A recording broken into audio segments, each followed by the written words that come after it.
Magandang araw mga kaibigan. Bigyan natin ng reaction, opinion itong article sa Philippine Star tungkol sa trillion peso march.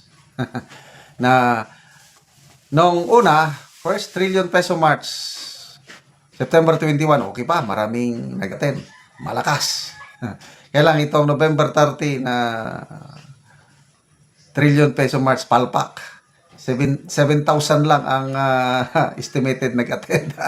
Ito ngayon, no, ayaw nilang patalo, ayaw nilang masabi na irrelevant na itong mga organizer. Third, ito na, may pangatlo na. Third trillion peso march ay amid tentative corruption proof. Pinaplano na nila pangatlo.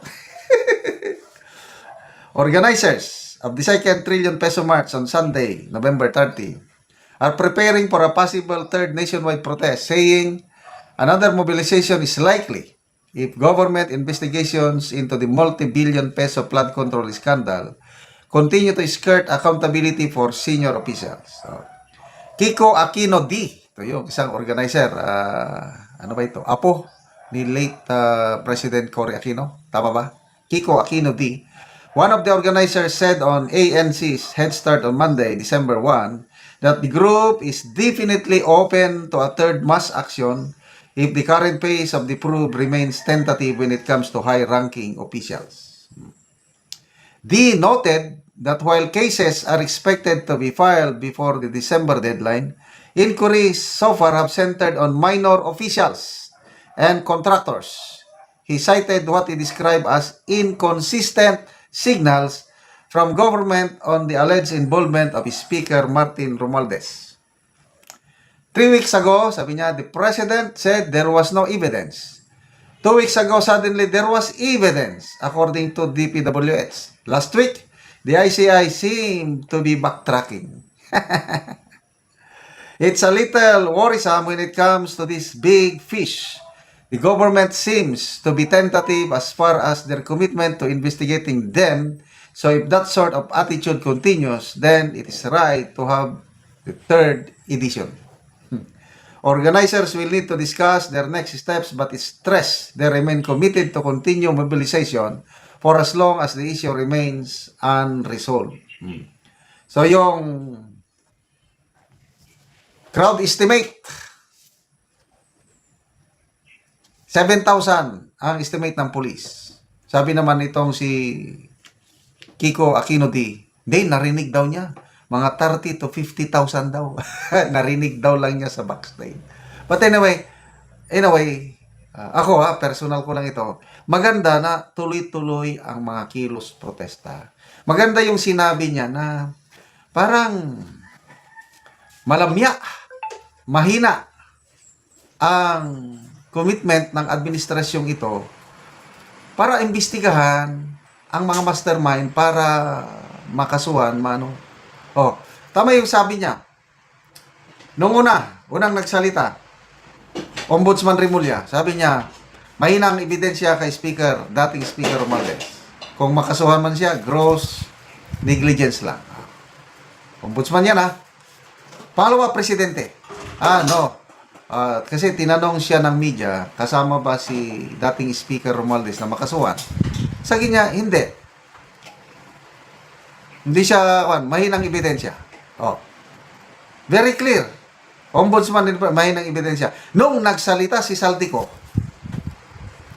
biglang gumalaw ang ICI at DPWH. Nagsampa na kunuhay ng complaint sa Ombudsman. Anong ginamit na ebidensya? Kasi nung una, walang ebidensya. Ngayon, nung nagsampa sila ng kaso sa Ombudsman, ang ginamit, yung sworn statement ni Orly Gutesa. Na nung una, dinadownplay nila na, wala yan, bogus yan, dahil peke ang perma ng notary public. Binabaliwala nung una, yung kay Gutesa na testimony. Tapos biglang ginamit na gawing ebidensya, sumbong kay Martin Romualdez. Ano yon? Diba? Kaduda-duda. Para lang ipakita na kasuhan si Romualdez. But later on, pwedeng ibasura kaagad ng ombudsman. So ito, ngayon ko lang nalaman Ngayon yung ICI parang urong-sulong.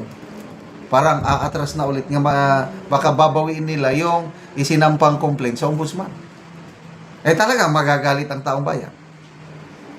Oh, urong-sulong talaga itong ICI. Noong una, nagsalita na ang chairman, live stream ang hearing ng ICI. Wow, galing.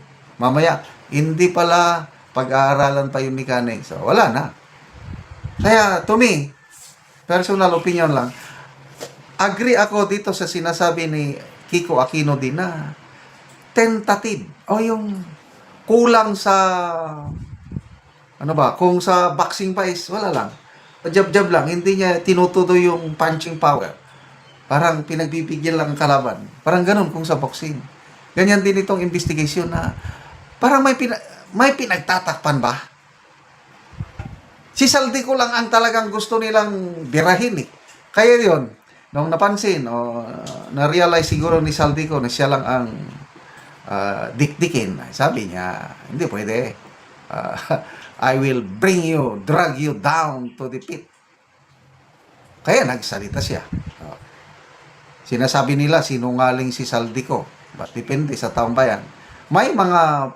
Sa mga sinabi niya, may mga portion na hindi ako naniniwala. Kaya lang, mas marami yung kapanipaniwala para sa atin. So ngayon, yan. Manhunt na kay Saldico. Passport. Anytime makakancel na. May warrant of arrest na. Ang problema, nasaan si Saldico? Ang gobyerno, hirap na hirap. Hindi nila alam. Kaya mismo ang DILG Secretary John B. Crimolia humihingi na ng tulong sa OFWs kasi paniniwala nila nasa Portugal.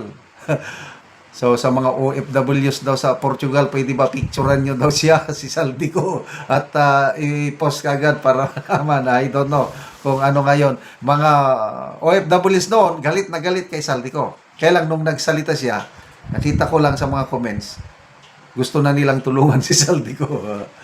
Okay, salamat mga kaibigan sa inyong pagsubaybay sa ating channel.